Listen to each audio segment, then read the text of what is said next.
Hello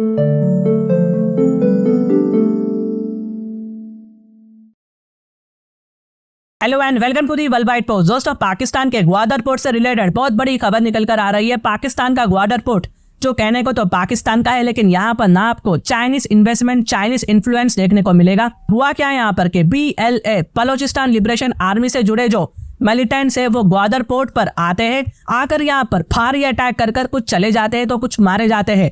अभी तक reports के मुताबिक यहाँ पर 7 BLA मिलिटेंट्स की मौतें हो चुकी है, लेकिन अभी तक ना पाकिस्तान ने यह कंफर्म नहीं किया कि पाकिस्तान ट्रूप्स के साइड से कितने ट्रूप्स की डेथ हो चुकी है, कितने सिक्योरिटी पर्सनल्स यहाँ पर मारे गए हैं। और यहाँ पर ना आप देख सकते हैं यही लोग थे जो ग्वादर पोर्ट पर अटैक करने आए थे।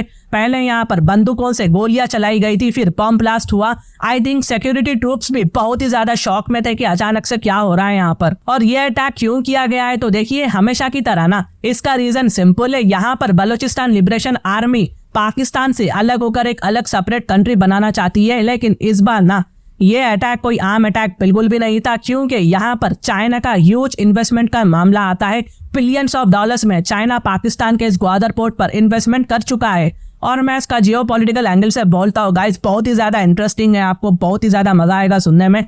जैसा अफगानिस्तान में हमें तालिबान देखने को मिलेगा ना, ठीक हमें पाकिस्तान में भी पाकिस्तानी तालिबान देखने को मिलेगा। और बलूचिस्तान लिबरेशन आर्मी और पाकिस्तान तालिबान, इन दोनों का बहुत ही अच्छा पैचअप है। Depend on the condition, depend on the situation. यहाँ पर डायरेक्टली और इनडायरेक्टली इन दोनों का पैचअप हमें देखने को मिलेगा, क्योंकि इन दोनों का टारगेट ना पाकिस्तान की गवर्नमेंट है, पाकिस्तान की आर्मी है। जिस तरह से अफगानिस्तान तालिबान ने शरिया कानून लाया है इस्लामिक एमिरेट्स ऑफ अफगानिस्तान में, ठीक वैसे ही पाकिस्तानी तालिबान पाकिस्तान की डेमोक्रेसी को खत्म कर पाकिस्तान में शरिया कानून को इम्प्लीमेंट करना चाहती है। खैर, पाकिस्तान में कितनी डेमोक्रेसी है ये तो उनके इलेक्शन में ही हम सबको मालूम हो गया था, पता चल चुका था।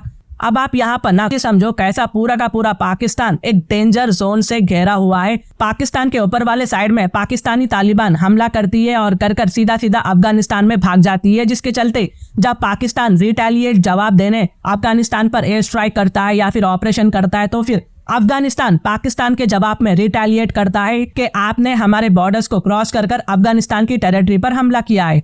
तो पाकिस्तान ऊपर पाकिस्तानी तालिबान से परेशान है। अब थोड़ा नीचे आ जाते हैं। याद रखिए, पाकिस्तान का सबसे बड़ा हिस्सा बलोचिस्तान देखने को मिलेगा। तो यहाँ पर ना बलोचिस्तान लिबरेशन आर्मी क्या कर रही है कि वो बलोचिस्तान को पाकिस्तान से अलग कर एक न्यू कंट्री बनाना चाहती है, जैसा मैंने कहा है। इसलिए यह लिबरेशन आर्मी हर दिन कुछ ना कुछ अटैक करते रहते हैं पाकिस्तान में।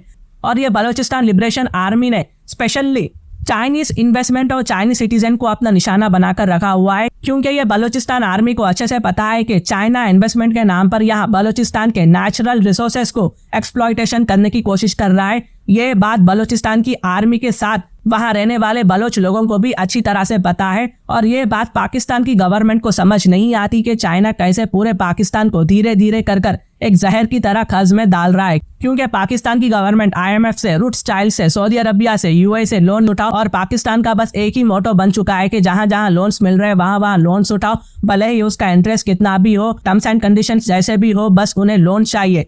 तो CPEC ने पाकिस्तान की इकोनॉमी को उठाने के बजाय और भी ज्यादा कर्जों में डाल दिया है, और पाकिस्तान चाइनीज डेब्ट ट्रैप में भी फंस चुका है। और बहुत हद तक बलोचिस्तान लिबरेशन आर्मी पाकिस्तान के CPEC प्रोजेक्ट को आगे बढ़ने नहीं देना चाहती है। अगर कोई चाइनीज सिटीजन या इंजीनियर आता है तो उसको गोली मारकर खत्म भी कर देते हैं ये लोग। BLA आज के टाइम चाइना के लिए एक सर दर्द बन गया है, और CPEC को पाकिस्तान इंडिया की POK वाले हिस्से से गुजार रहा है। और पास में इंडिया ने इसको लेकर ऑब्जेक्शन भी शो किया था। लेकिन जैसा पाकिस्तानी तालिबान पाकिस्तान आर्मी पर अटैक कर अफगानिस्तान को चले जाती है ना, ठीक वैसे ही Balochistan liberation army Pakistan army पर अटैक कर सीधा सीधा ईरान की सिस्तान बलोचिस्तान प्रोविंस में चले जाती है। यानी कि ईरान कहीं ना कहीं उन्हें बैक करता है और पाकिस्तान अपोजिट तरफ से भी बैक करता है। अब देखो, यहाँ पर ना ईरान की भी एक परेशानी है। ईरान का जो सिस्तान बलोचिस्तान एरिया है ना, यहाँ पर सुन्नी लोग ज्यादा रहते हैं। ऑफकोर्स ईरान एक शिया कंट्री है, तो ये सिस्तान बलोचिस्तान के फाइटर्स ईरान पर अटैक कर पाकिस्तान में आ जाते हैं। लेकिन ईरान के केस में ना एक डिसएडवांटेज इंडिया के लिए ये है कि सिस्तान बलोचिस्तान के प्रोविंस में इंडिया चाबहार पोर्ट डेवलप कर रहा है। एक्सपोर्ट्स को रेलवे लाइन की मदद से ईरान से गुजार कर अफगानिस्तान के कांदार, काबुल तक लेकर जाएगा, और फिर ये रेलवे लाइन को तजाकिस्तान की दुशानबे तक जोड़ा जाएगा। और इसका जियोपॉलिटिकल फायदा ये है कि कल को चाइना फाइटर जेट से, टैंक से अटैक करता है ना इंडिया पर, तो अपोजिट साइड में चाइना के मैक्सिमम ऑयल फील्ड्स मौजूद है, रिजर्व मौजूद है ऑयल फील्ड के। और दुशानबे में हमारा इंडियन एयरफोर्स बेस है। इंडियन एयरफोर्स सीधा सीधा जाकर चाइना के ऑयल फील्ड रिजर्व को तबाह कर वापस दोबारा आ जाएगी और चाइना को फाइटर जेट या दूसरे चीजों को चलाने के लिए फ्यूल की शॉर्टेज पड़ जाएगी। और दोस्तों इस सिनेरियो में ना China funded Pakistan Gwadar port एक हाई सेंसिटिव डेंजर जोन में आ जाएगा, क्योंकि चाइना ने प्लान किया है कि वो पाकिस्तान के ग्वादर पोर्ट पर बहुत ही ज्यादा बर्थ बनाएगा।